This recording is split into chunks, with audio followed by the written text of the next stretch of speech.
মশনাদিওয়ালা ইশাখা মশনাদিওয়ালা।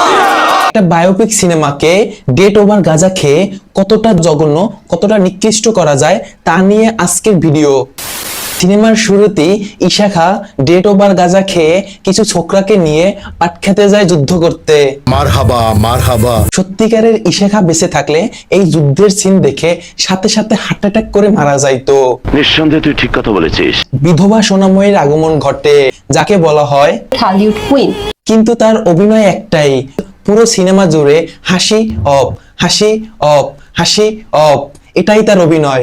মারহাবা মারহাবা। এইদিকে কালু শেখকে ইশাখা বন্দি করে, কিন্তু কালু শেখে হাতের ক্যারিশমা দেখিয়ে সেখান থেকে পালিয়ে যায়।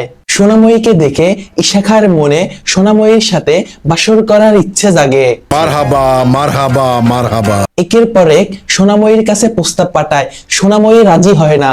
এই দুঃখে ইশাখা তার প্রেমিকার সাথে নাচন কোদন শুরু করে। কালু শেখ বাহুবলী সিনেমার ভিলেনের ছবি দেখে সোনাময়ীর খেরের ঘরে আক্রমণ করে।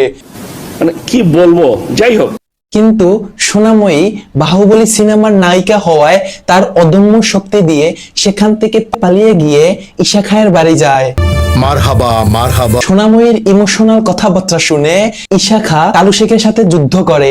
ইশাখা ক্যারাটে মাস্টার হওয়ায় কালু শেখকে কুম্ফো ল্যাং মেরে বধ করে।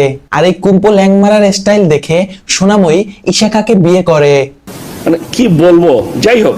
বিয়ের কাজ সম্পন্ন করে ইশাখা সোনাময়ীকে নিয়ে গভীর পাটক্ষেতের জঙ্গলে যায় হানিমুন করার জন্য। হানিমুন শুরু করার আগে কালু শেখ সেখানে গিয়ে সোনাময়ীর মিল্ক বরাবর তীর মারে। মারহাবা মারহাবা মারহাবা। সোনাময়ী থেকে সোনারগাঁ নাম দিয়ে সিনেমা এখানেই শেষ করে। আপনার কাছে যদি টাকা থাকে তাহলে এক কলকে গাঁজা খাবেন, এরকম উদ্ভট সিনেমা এমনিতেই তৈরি করতে পারবেন। ঠিক আছে। 2 টাকার গ্রাফিক্স, সস্তা অভিনেত্রী, সস্তা অভিনেতা দিয়ে এরকমের সিনেমা অহরহ তৈরি করা যায় যদি আপনি ডেট ওভার গাঁজা খান। মারহাবা মারহাবা। ভিডিও ভালো লাগলে একটি গাছ লাগান। ইশাখা ইশাখা